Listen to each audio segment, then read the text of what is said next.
이번 시간은 자녀들이 혼인할 때 사돈댁의 천도기도 그리고 천도제를 지내 드리는 그런 사람들이 있습니다.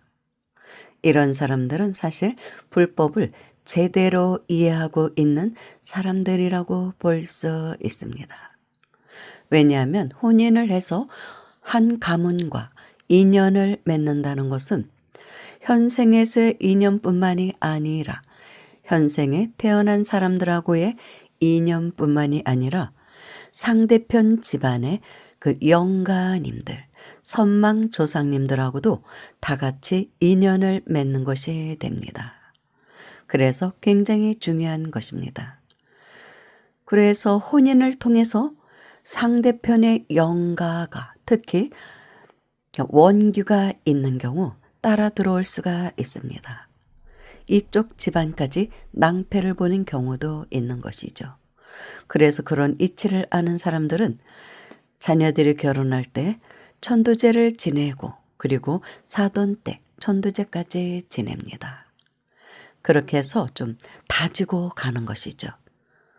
미리 예방을 하고 들어가는 것입니다.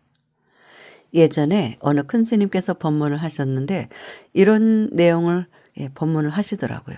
어느 보살님이 아주 신심이 깊은 보살님이 계셨는데 딸이 결혼을 하는데 딸내미가 예단이 들어오는데 시댁에서 보내온 그 예단에 이상한 족두리가 보이더래요. 그러니까 옛날 그 족두리 쓰고 시집온 그런 영가의 족두리가 보이더랍니다. 그래서 이거 무엇인가 있구나. 좀 심상치 않다는 생각이 들어서 이제 지장기도를 시작했다고 합니다.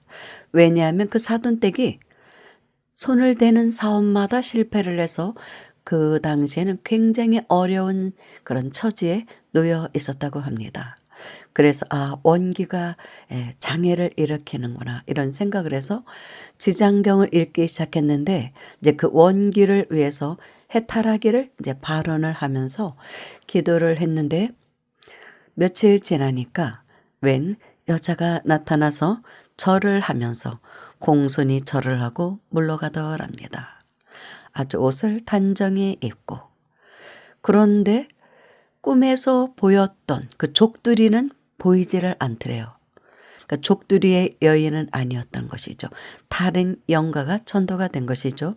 그래서 이제 계속 지장경을 독송했다고 합니다. 계속해서. 그랬더니 한 20일쯤 지나니까 그 족두리를 쓴 단정한 젊은 여인이 나타나서 아주 정중한 자세로 정성을 다해 감사하다는 인사를 하고 떠나더랍니다. 그래서 아무래도 이 집안이 심상치가 않구나 이런 생각을 해서 이 보살님이 한 100일은 해야겠구나 그래서 100일을 했다고 합니다. 그랬더니 100일이 다 되었을 무렵에 노란 저고리에 파란 치마를 입은 여인이 나타나서 절을 하고 또 물러나더랍니다. 그렇게 이제 100일 기도를 하고 나니까 그 다음부터 그 사돈 집안이 우환이 저절로 사라지고 이제 사업도 잘 풀려서 예전처럼 편안한 삶을 누리게 되었다는 것입니다. 그러니까 이 영가들도 구원을 받을 인연을 찾아온 것이죠. 그런 능력이 있는 사람, 그런 신심이 있는 사람인 것을 알아보고 찾아왔던 것입니다. 그래서 지장보살님의 가피를 입어서 모두 천도가 되었던 것이죠. 아주 지극정성으로 해드린 것입니다. 그러니 사돈댁이 그렇게 기도를 해주니 얼마나 또 고마웠겠습니까? 그러니까 더 천도가 잘 됐을 수도 있죠. 그리고 이렇게 뭐 치마저고리 입고 뭐 족두리 뭐 그런 게 보였다는 것은 오래된 영가라고 볼 수 있죠. 아주 오래된. 그만큼 원한이 깊었던 영가라고 볼 수 있습니다. 그래서 스님들께서 말씀하시기를 꿈에 영가를 보았을 때 머리가 짧은 경우는 오래되지 않은 영가이고 또 원한도 깊은 영가는 아니라고 합니다. 그런데 머리가 치렁치렁 긴 모습으로 나타날 때가 있습니다. 그건 굉장히 이제 원한이 깊은 영가 또는 아주 오래된 영가로 본다고 합니다. 오래되었다는 건 좋지 않은 것이죠. 그만큼 영력이 세지거든요. 오래될수록 영가들도. 그래서 장애를 일으킬 수 있는 힘이 그만큼 생깁니다. 저도 예전에 열심히 이제 절에 다니면서 기도할 때 제 친한 도반네 이제 천도제를 한다 그래서 같이 기도해 준 적이 있습니다. 그런데 그 집에 그러니까 이제 스스로 목숨을 끊은 젊은 여자가 있었거든요. 그녀가 나타난 것입니다. 그러니까 한이 너무 깊어서 머리가 아주 길게 보이더라고요. 그러니까 느낌에 그 아가씨구나 이제 제가 이제 생각을 한 것이죠. 알아챈 것이죠. 그런데 제가 기도를 해주는데 고마운 생각이 있을 거 아니에요. 놀래키면 안 되니까 얼굴은 보이지를 않고 머리 긴 뒷모습만 보여주면서 사라지더라고요. 놀래잖아요. 꿈에도 처녀 귀신 보면. 그러니까 얼굴은 안 보여주더라고요. 그런 예의는 지키더라고요.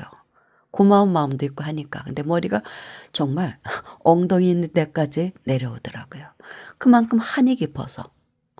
예, 그렇게 이제 판단을 하면 된다고 하더라고요. 그래서 이제 이런 이치를 아는 사람들은 자녀들이 혼인할 때 이제 양쪽 집 다 천도제를 이제 지내드리는 경우가 있는데 그러다 보면 좀 경제적으로 부담스럽죠. 그렇다고 우리 집 것만 하자니 좀 왠지 마음에 걸리고 양쪽 집 다 하자니 부담스럽고 그래서 이제 같이 양쪽 집안을 같이 모시는 경우가 있는데 그것도 참 문제가 있는 경우가 있다고 하더라고요. 신분의 차이. 그러니까 조상님들, 영가님들의 신분의 차이가 있는 경우. 그러니까 요즘은 그런 게 별로 없잖아요. 신분제 사회가 아니니까. 근데 옛날에는 엄연한 신분제 사회였잖아요. 그래서 한 예로 실제로 있었던 얘기인데 사돈댁은 평민 집안이었고 전생에 그러니까 조상님들이 평민 집안이었고 이쪽 집안은 양반댁이었나 봅니다. 그런데도 이제 함께 모셨대요. 그랬더니 그 사돈댁들은 이제 평민 집안 사람들은 미리 와서 조용히 앉아서 이제 기다리고 있고 그런데 이쪽 양반댁 어른이 들어오시는데 조선시대에 그 양반들이 쓰던 갓을 쓰고 도포자락을 탁 휘날리면서 들어오시더니 깜짝 놀라면서 화를 내시더랍니다. 제사상을 보더니 아니 내가 어찌 저런 아래 것들하고 한 상을 받느냐고 막 화를 내시더래요.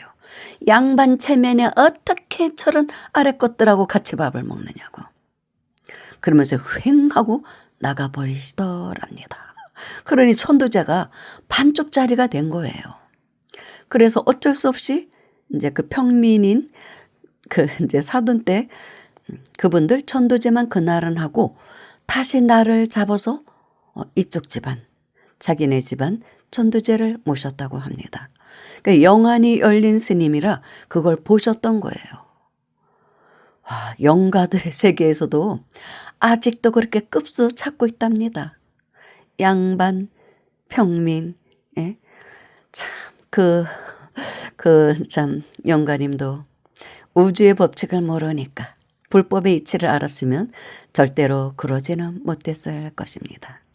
왜냐하면 그분이 다시 환생할 때 반드시 그 평민을 무시한 대가로 평민으로 태어납니다. 별 볼 일 없는 그런 집안에 태어나게 되거든요. 그래서 그 사람들의 아픔을 본인이 반드시 느끼게 해줍니다. 그게 우주의 법칙이거든요. 인과의 법칙이고. 그걸 모르시니까 그런 행동을 한 거예요. 물론 뭐 이미 환생하셨을 수도 있겠죠. 환생하셨어도 아마 평민 집안에 태어나든 그러셨을 것입니다. 살아생전에 그런 권위의식이 꽉 쩔어 있었으니까요. 그렇지만 이제 제사 지낼 때는 뭐 이미 환생을 했어도 나타난다고 하잖아요. 간다고 하잖아요. 그래서 자기 제삿 날만 되면 꿈에서 갔다는 사람들 있잖아요. 꿈에 보니까 내가 전생에 아들네 집을 그 날짜만 되면 찾아가서 제사상을 받더라. 뭐 이런 전설 따라 이야기가 있죠. 환생을 하셨는지 안 하셨는지는 몰라도 아무튼 죽어서도 그 의식을 버리지 못하면 운명이 개선이 안 되는 거예요. 업이 소멸이 안 되거든요. 근데 아무튼 그러시더래요. 그 의식이 남아 있어서 살았을 때의 그 관념이 그대로 남아 있어서 그런 행동을 하시더라는 것입니다. 그 뭐 영안이 열린 스님이니까 그나마 그걸 보셨으니까 그렇지, 그러지 않았으면 완전히 이제 반쪽짜리 천도제가 될 수 있었던 것이죠. 그러나 꼭 천도제가 아니더라도 형편이 안 되면 열심히 이제 기도해 드리면 됩니다.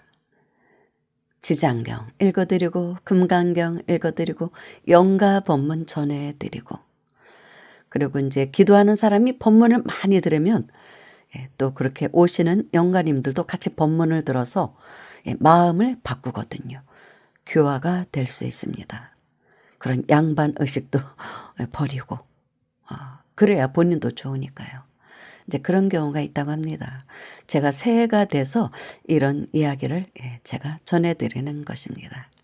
새해 이제 새해가 되면 천도제 지내는 분들이 많거든요. 감사합니다.